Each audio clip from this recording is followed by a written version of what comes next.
오늘 함께 나눌 말씀은 룻기 4장 마지막 부분이죠. 마지막 족보 부분인데요. 룻기 4장 18절에서 22절 말씀입니다.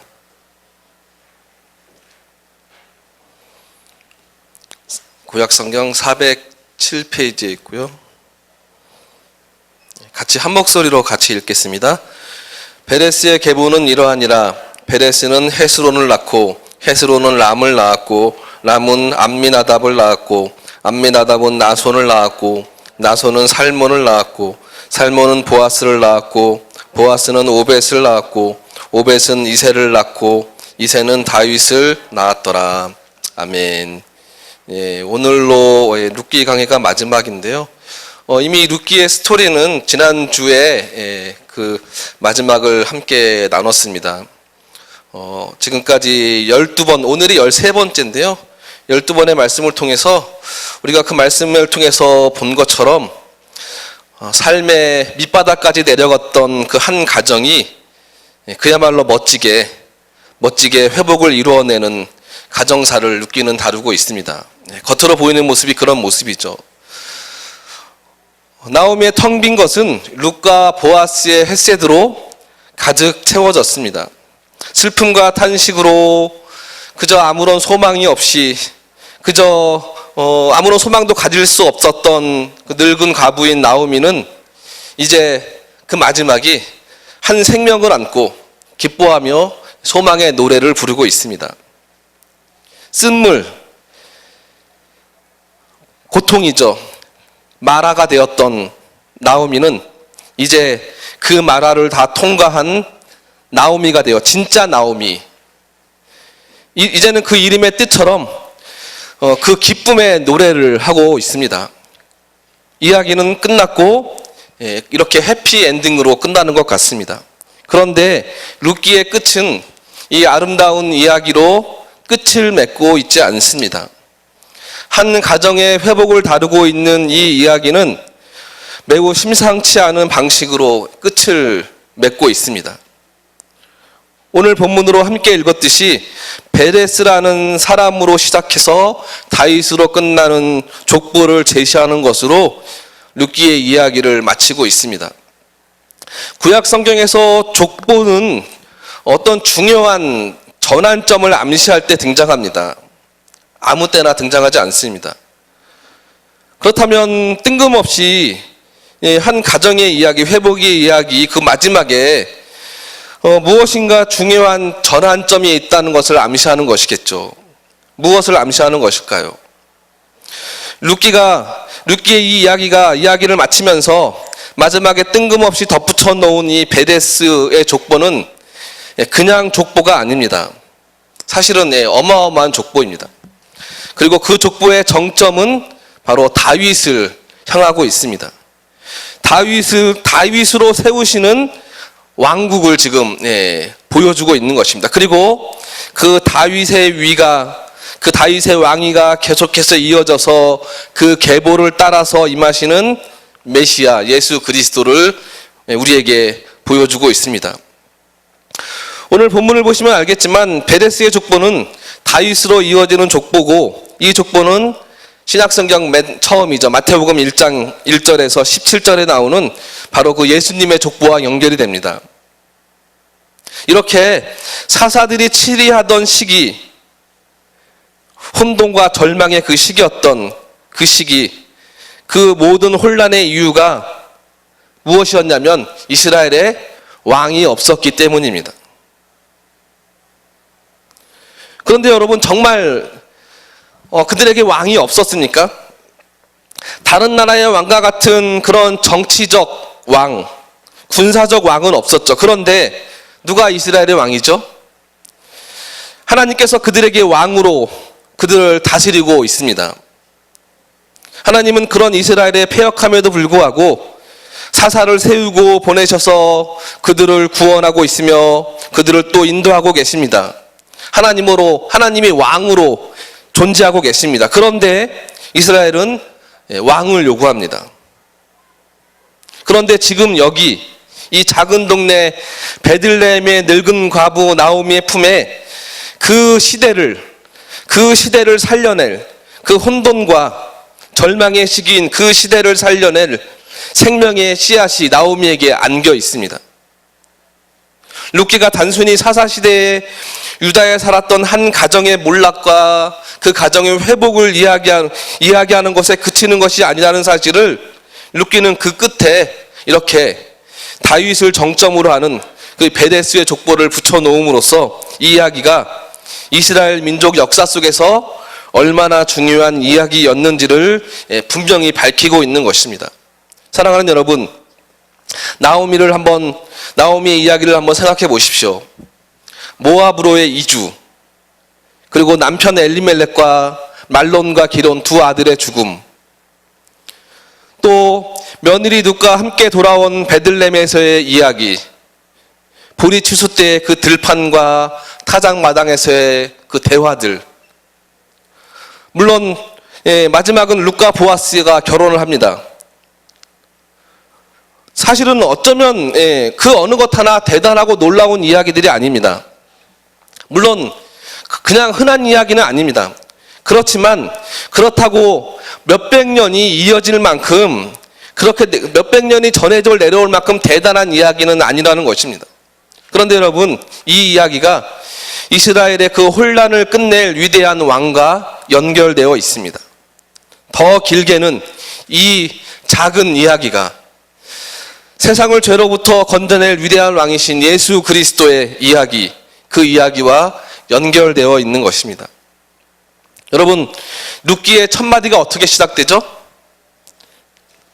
룻기의 첫 마디가 어떻게 시작되죠? 사사들이 치리하던 때, 이렇게 룻기가 처음 시작이 됩니다. 룻기의 시작은 이렇게 하나님의 왕국과는 전혀 아무런 상관없는 것처럼 시작이 됩니다. 전혀 반대의 모습으로 시작이 됩니다.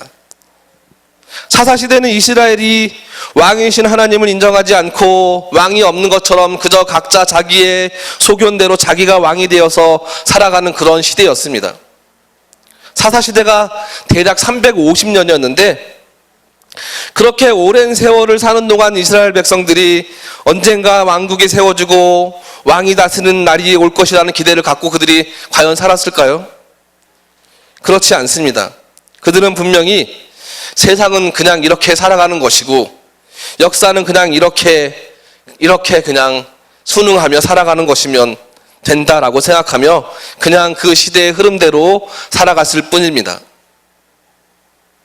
예를 들면 일제강점기 때 친일파들이 급격히 늘어난 때가 있었습니다. 그때가 언제냐면 1910년에 한일합방이 된 후에 약 30년 정도 지난 후, 그러니까 1939년에서 광복되기 바로 직전이죠. 1943년에 그때 친일파가 가장 많이 늘었답니다. 그 이유가 무엇일까요? 일본의 지배가 30년의 세월이 지나도 변함이 없이 독립은 이제 가망이 없어 보이는 것이죠. 세상은 그냥 이렇게 흘러가게 되는구나. 어쩌면 지금까지도 30년이 지난 지금도 독립의 미련을 두는 것이 너무나 어리석은 일이고 그렇게 생각했던 것이죠. 그래서 우리가 알고 있는 예를 들면 제가 고등학교 때 읽은 유일한 책이 춘원 이광수의 흑이었는데 그분도 그 시기 때 친일파로 전향을 합니다. 그런데 30년이 아니라 300년 동안 그런 똑같은 현실 속에서 살아갈 때, 그 현실이 계속될 때 사람들이 과연 무슨 생각으로 하루하루를 살았을까요? 그들의 인생에 하나님이라는 이름이 과연 남아 있었을까요? 자기가 왕이 돼서 그렇게 사는 것이 당연한 것입니다. 그 시대의 풍조와 삶의 방식대로 그냥 그렇게 살아갑니다. 왜 그렇습니까? 오늘날도 같습니다. 그렇지 않으면 그 시대에서 생존할 수 없다고 생각하기에 그냥 거기에 묻혀서 그 시대랑 똑같이, 그 시대 사람들이랑 똑같이 살아가는 것입니다. 그런데 사사시대의 임을 밝히며 시작한 이 룻기의 마지막에 이르러 어떻게 끝나고 있습니까? 족보로 끝나고 있습니다. 그 족보의 마지막 인물이 누구죠? 다윗 왕입니다. 무슨 뜻이겠습니까? 그 왕국이 섰다는 것입니다. 이 룻기의 기록 시기는 여러 의견이 있지만 대략 솔로몬 이전, 다윗 이후 솔로몬 이전에 기록되었다고 보고 있습니다. 이미 다윗 왕국이 세워졌습니다. 그래서 그 시대의 사람들에게 봐라 그런 저들을 통해서 그 족보를 통해서 지금 어쩌면 아무것도 아닌 것처럼 보이는 그 가문을 통해서 지금 다윗 왕이 세워졌다. 하나님의 왕국이 세워졌다. 그리고 오늘날 우리에게는요, 그 왕국이 보통 왕국이 아니고 바로 그 계보를 통해서 예수 그리스도가 이 땅에 오셔서 마침내 하나님의 구속 역사를 완성하는 그런 하나님의 왕국이 여기 지금 이렇게 섰다는 것을 우리에게 또한 선포하고 있는 것입니다. 하나님의 백성들임에도 불구하고 그저 세상의 풍조의 흐름에 순응하면서 살아가며 그 외에 다른 길이 없는 것처럼 살고 있는 그때에도 하나님은 여전히 우리의 왕이시고 마침내 하나님의 뜻을 이루시고 말 것이다 라는 것을 선포하고 있는 것입니다. 그리고 오늘을 사는 저와 여러분에게도 똑같이 그 사실을 선언하고 있습니다. 모두가 자기 소견을 앞세우고 모두가 자기의 이익을 우선으로 여기며 사는 그 시대에 나오미와 룻이나 보아스가 살아가는 삶의 방식이 무엇이었습니까? 바보스럽고 어쩌면 세상 물정 모르는 것처럼 자기 것도 챙기지 못하는 사람들이 보기엔 어리숙하게 어리석은 그런 사람들의 모습으로 비춰지지 않습니까? 그러나 우리 하나님께서는 바로 하나님의 은혜를 구하며 하나님의 헷세들을 행하며 사는 그런 사람들을 통해서 여전히 하나님의 역사를 이어가고 있다는 것입니다. 이러한 모습을 보면서 우리는 매우 중요한 사실 하나를 확인하게 됩니다. 내가 보는 현실이 아무리 절망적이라도, 내가 겪는 삶이 아무리 팍팍하더라도, 그래서 내가 그 시대의 풍조를 거스리기에는 너무나 그 벽이 높게 느껴지더라도, 그래서 아무것도 달라질 수 없다고 여기며 소망 없이 살아가는 바로 그때에도 우리 하나님은 여전히 그 가운데에서 역사를 진행하고 계시다는 것을 확신하는 것입니다. 이러한 사실을 통해 성경이 우리에게 요구하는 것은 무엇이겠습니까? 이 세대의 흐름에 함몰되지 말고 하나님을 붙쫓아 살라는 것이죠. 아무것도 보이지 않는 아무 희망이 없었던 룻이 하나님을 붙잡았던 것처럼 우리 역시 하나님만 붙잡고 살라는 것입니다. 제 잘난 맛에 살아가는 세상에서 그것이 세상의 삶의 방식이지만 너는 하나님의 자녀답게 살라는 것입니다. 네, 너무나 잘 압니다. 우리가 살아가는 세상의 현실이 그렇게 만만하지 않다는 것을 너무나 잘 알고 있습니다. 하나님께서 우리에게 너무 많은 것을 원하신다고요? 여러분 그렇게 생각하십니까? 현실에서 그저 버티는 것만으로도 만족해야 된다고요? 우리 개인의 삶은 그렇다 치고요. 그럼 우리 성도들 한 명 한 명이 모이는 교회는 어떻습니까? 세상이라는 그 거대한 벽 앞에서 교회는 과연 어떻게 그런 세상 가운데서 교회다움을 드러낼 수 있을까요? 초대 교회 때죠. 사도들이 복음을 선포하면 주님께 돌아옵니다. 그러한 일들이 여기저기서 일어납니다. 복음을 선포하면 수많은 사람들이 회개하며 하나님께 돌아옵니다. 그래서 마치 교회가 이제 세상을 온통 뒤집어 엎을 것처럼 복음이 왕성해지고 있습니다. 그런데 갑자기 핍박이 몰려오면서 교회들이 문을 닫게 됐고 사도들은 순교를 당했고 두려움을 떨던 성도들은 신앙을 버리고 세상으로 돌아갑니다.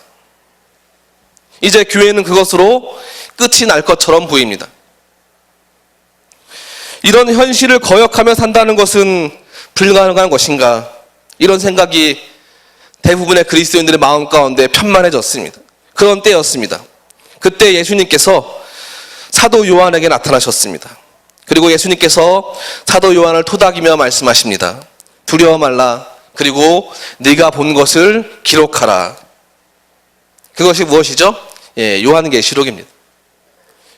그리고 사도 요한이 본 것이 무엇인지 예수님이 직접 설명하십니다. 말씀하십니다. 네가 본 것은 내 오른손에 7별과 7금 촛대라. 예수님이 그 의미를 직접 해석해 주십니다. 내가 붙잡고 있는 7별의 7교회의 7별은 7교회 사자들이다. 7교회는 전체 교회를 대표하는 것이죠. 내가 거닐고 있는 7 촛대는 바로 7교회다. 네가 본 것이 바로 이것이다. 무슨 말일까요?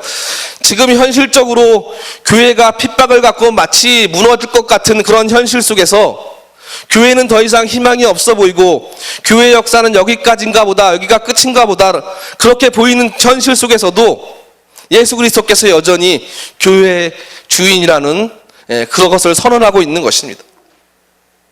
내가 7교회 사자들을 붙잡고 있고 내가 7교회의 그 지도자들을 붙잡고 있고 그 7교회 사이를 내가 거닐고 있다. 내가 지키고 있다.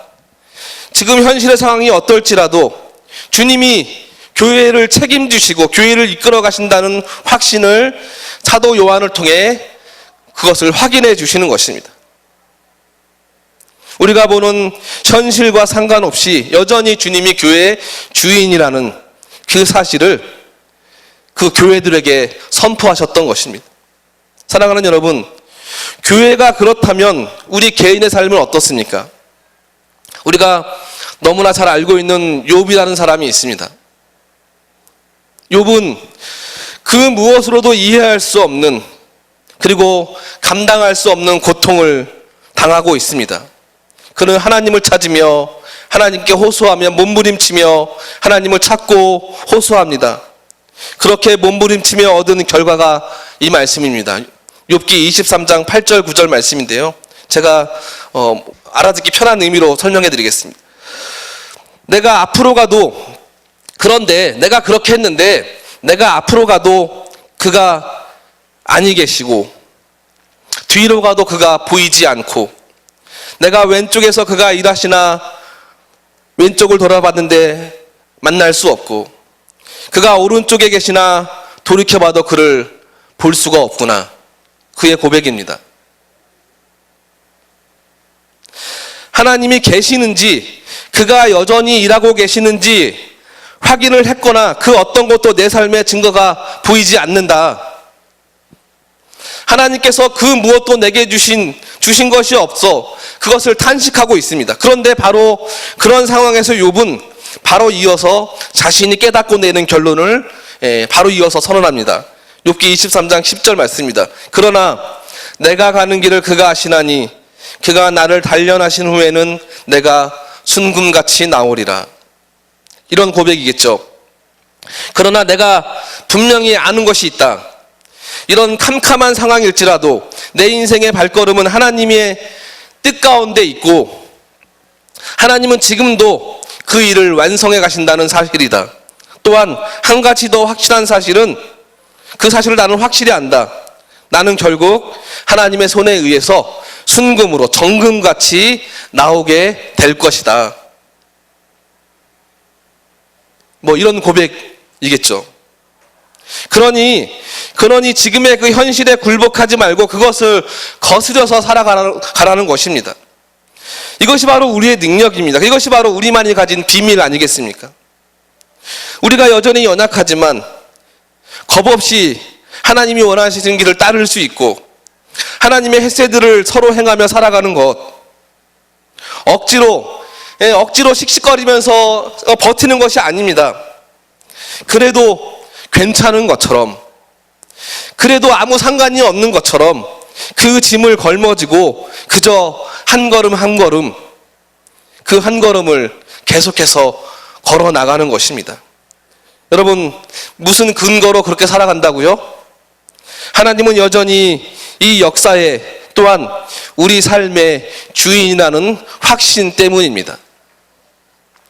우리가 룻께서 확인한 그 하나님을 욥 또한 지금 고백하고 있었던 것이죠. 다시 룻기로 돌아가겠습니다. 그럼 구체적으로 오늘 족보의 그 면면이 우리에게 주는 의미는 무엇일까요? 여러분, 그때나 지금이나 우리 인간은 사사시대의 이스라엘 백성들처럼 하나님을 왕으로, 하나님이 우리의 삶을 다스리는 것을 좋아하지 않습니다. 그저 나의 욕망을 채워줄 그런 왕을 찾고 그런 왕을 구하고 살아갑니다.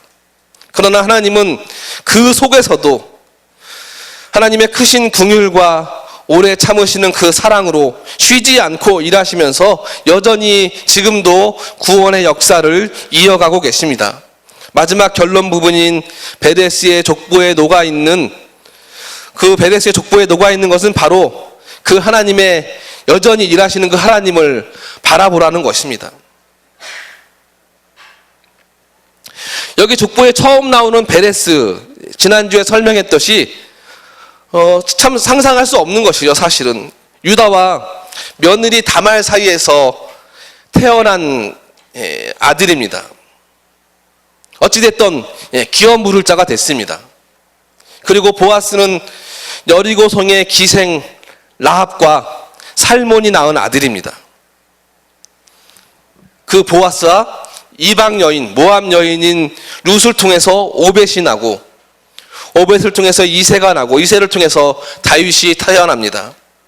기생 라합이 들어가고 이방 여인 룻이 들어가는 이 족보는 이스라엘이 구했던 정치적, 군사적 왕의 시각으로 본다면 결코 명문 족보도 아니고 뼈대 있는 가문도 아닙니다. 그런데 하나님은 그렇게 일하십니다. 모두들 너나 없이 더 강하고 더 부유하고 더 화려한 것을 꿈꾸는 인생 속에서 하나님은 낮고 천한 사람들, 아무것도 쓸모없어 보이는 사람들, 그들을 불러내어서 하나님의 나라의 역사를 이어가고 계시다는 것입니다. 여러분, 오해하지 마십시오. 낮고 천하고 가난해야만 하나님이 쓰신다는 이야기가 아닙니다. 하나님의 일하심은 세상의 어떤 조건, 환경, 우리가 흔히 얘기하는 스펙, 세상이 말하는 자격이나 능력을 따지지 않고 믿음으로 사는 누구라도 하나님께서는 붙잡고 그들을 사용할 수 있다는 뜻입니다. 라합의 스펙이 뭐죠? 그는 기생입니다. 그런데 기생 라합이 믿음으로 자기 동족을 배반하고 하나님의 정탐꾼을 숨겨주었을 때 하나님은 그녀를 이 영광스러운 메시아의 족보의 일원으로 사용하셨습니다. 나오미의 이력은 약속의 땅을 떠나버린, 그래서 모든 것을 잃어버린 여인입니다. 그러나 그런 나오미가 회개하고 믿음으로 베들레헴으로 돌아왔을 때 하나님은 그 나오미를 역시 사용하셨습니다. 룻의 조건은 무엇이죠? 룻의 스펙은 무엇입니까? 모압 사람은 영원히 이스라엘 총회에 들어오지 못합니다. 율법상 그렇습니다. 그런데 그런 룻이 나오미를 따라서 믿음 하나로 베들레헴을 왔을 때 하나님은 이 비천한 여인, 이방 여인 룻을 하나님께서는 그를 사용하셨던 것입니다. 네, 그렇습니다. 룻기는 이렇게 특별한 사람들의 이야기가 없습니다. 특별한 사람들의 이야기가 아닙니다. 룻기는 그저 작은 마을에서 일어난, 어쩌면 그 누구도 기억하지 못할 그런 작은 마을에서 일어난 소소한 사랑과 헌신에 대한 이야기일 뿐입니다. 며느리를 끔찍하게 생각하는 시어머니, 그 나오미의 헤세드, 어머니와 죽어도 함께 죽겠다는, 죽어도 함께 하겠다는 며느리 룻의 그 헤세드가 있었고, 그런 룻의 헤세드를 본 보아스가 베푼 헤세드가 있었습니다. 그리고 기업 물을 자에게 당당히 나아가 기업 물을 것을 요구하는 그 하나님의 말씀대로 그 말씀을 이룰 것을 요구하는 그 헌신이 있었고, 그리고 자신의 엄청난 손해임에도 불구하고 그 손해를 감수하면서까지 그것을 감당한 보아스의 헌신이 있었습니다. 하나같이 소소한 이야기입니다. 룻기에는 영웅도 없고 다른 성경에 흔히 나타나는 기적도 없습니다. 그런데 여러분, 사실은 그 모든 이야기가 크고 놀랍고 너무나 위대한 하나님 나라를 세우는 구속사의 기초가 되었다는 것입니다. 룻기를 마치면서 우리는 하나님이 이렇게 일하신다는 것을 분명히 기억해야 합니다. 연약하고 흠 많고 부족하고 재능이 없어도 하나님의 그 손 아래 나와 가난한 마음으로 하나님을 바라보는 자는 하나님께서 그 하나님의 손에 붙잡으시고, 그리고 하나님의 그를 통해서 일하시는 그 영광스러운 그 일의 도구가 될 수 있다는 것입니다.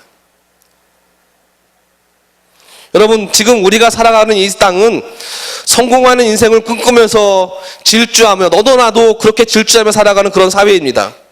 모두가 성공이라고 말하는 그 자리, 혹은 그 자리와 비슷한 그 주변의 언저리에 들지 못하면 루저가 되고 도태가 되는 그런 시대를 우리는 살아가고 있습니다.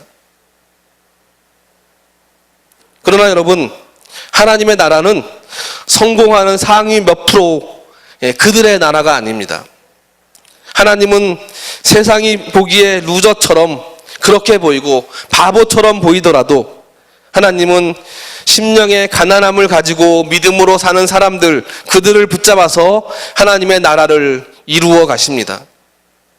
하나님은 고통과 아픔 속에서 그 상처투성이인 가슴을 끌어안고 믿음으로 나아갔던 그런 사람들, 그 가난한 마음으로 은혜의 날개 아래 거하기를 소망하며 믿음으로 피해왔던 사람들, 비록 가진 것도 별로 없지만 하나님의 은혜만을 의지하면서 그 은혜를 흘려보냈던 사람들을 통하여 하나님의 역사는 지금도 이어가고 계십니다. 사랑하는 여러분, 제가 조금 전에 사도 요한 이야기도 하고 욥의 이야기도 했지만 사실 대부분의 성도들은 저런 엄청난 일을 겪지는 않습니다. 그저 평범하고 소소한 인생이 우리 대부분의 인생살이입니다. 우리 인생살이가 그렇듯이 우리가 이 땅에서 할 수 있는 사랑이나 우리가 이 땅에서 할 수 있는 하나님에 대한 순종도 어쩌면 그리 대단한 것이 아닐 것입니다. 그저 내 눈앞에 있는 사람들을, 우리 교회 안에 있는 몇 명들을 사랑하고 섬기는 것, 그냥 우리가 아는 만큼 하는 것이 전부일 것입니다. 그리고 마음에 감동되는 것이 있으면 그것을 감당하는 것이고요. 그렇게 일하면 됩니다. 중요한 것은 그런 우리의 작은 열심과 그 사랑을 하나님께서 사용하여 주시는데 때로는 그것을 우리가 전혀 상상할 수 없는 것만큼 크게 사용해 주실 때도 있다는 것입니다. 사랑하는 여러분, 이제 우리는 우리가 있는 그 자리에서 우리가 할 수 있는 그 작은 순종을 함께 행하는 그런 저와 여러분이 되기 원합니다. 주일이면 교사로 아이들을 만나셨고 또 만날 것입니다. 성가대로 섬기셨고 찬양대로 섬기셨습니다. 또 여러 가지 식당 봉사로 또 여러 가지 보이지 않는 곳에서 여러 가지 일로 섬기셨습니다. 이 땅에 많은 교회들에서 울려 퍼지는 수많은 찬양들, 우리 찬양대가 부르는 그 찬양이 그 찬양 가운데 하나인 것 같습니다. 그렇지만 우리의 찬양은 우리 하나님께서는 우리 하나님께 드려지는 오직 하나의 찬양이라는 것입니다. 하나님은 그런 우리의 수고 하나하나에 주목하신다는 것이죠. 여러분, 직장에서 그리스도인의 정체성을 가지고 살아가셨습니까? 부끄럽지만 그래도 나는 그리스도인이라는 것을 이런저런 모습으로 밝히며 보이며 그런 삶을 사셨습니까? 우리 하나님께서 그 조그만 순종을 하나하나 묶어서 하나님의 역사를 이루어 가실 줄 믿습니다. 여러분, 오늘 우리의 삶 가운데 하나님께 의미 없는 삶은 단 하나도 없습니다. 그 누구도 봐줄 것 같지 않은 그런 우리의 사랑과 우리의 순종과 우리의 헌신을 우리 하나님은 여전히 지금도 다 보고 계십니다. 그리고 어느 날에는 우리의 작은 순종과 헌신으로 얼마나 놀라운 열매를 맺게 되었는지 하나님께서는 우리에게 그 열매를 분명하게 보여주실 것입니다. 마치 나오미가 그 오벳의 그 어린 생명을 끌어안고 하나님을 찬양했던 것처럼 바로 그때 생명의 열매를 허락하심으로 동네 여인들과 함께 춤추며 나오미가 찬양한 것처럼 우리도 함께 서로를 축하하며 축복하며 함께 춤추며 그렇게 찬양하는 그런 공동체가 되기를 소망합니다. 그동안 우리는 하나님의 헤세드에 대한 주제로 룻기를 나누기 시작했습니다. 이 시대의 비참함과 고통들, 그리고 그 고통의 중심에 있는 기근에서 룻기를 처음 시작했습니다. 무엇보다 빵집이라는 이름의 그 베들레헴, 빵집에 빵이 없음으로 시작된 이 이야기가 어쩌면 부족함이 없어 보이는 이 시대에 사실은 엄청난 기근을 마주하는 그런 우리 자신을 보게 됩니다.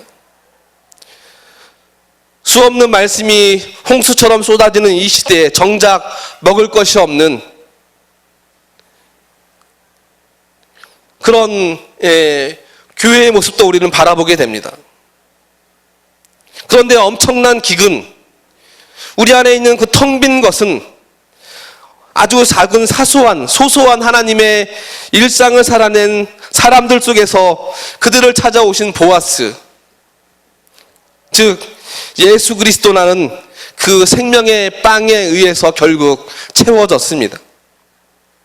갈급함으로 주님 발 앞에 나아가고 예수님께서 친히 찾아오시고 주님과 대화하고 부딪히다 보니 어느새 그분께서 그 텅 빈 이야기들을 가득 찬 이야기로 마지막엔 바꾸어 놓으셨습니다.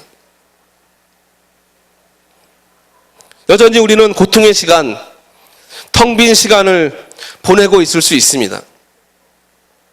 여전히 이 땅의 교회는 슬픈 신음을 내야 하는 시간을 더 보낼 수도 있습니다. 그러나 그 어느 때건 우리는 주님이 오심을 소망할 수 있습니다. 그리고 그분이 오셔서 반드시 회복시켜 주실 것을 믿습니다. 우리의 작은 삶과 우리의 작은 노력을 통해 주님은 지금도 여전히 일하고 계심을 믿습니다. 그러므로 여러분, 현실이 아무리 힘들고 어렵고 암울해도 낙심하거나 좌절하지 마십시오. 더 힘을 내셔야 합니다. 혹시 그러지 못했더라면 마음을 돌이켜 다시 한번 힘을 내시기 바랍니다.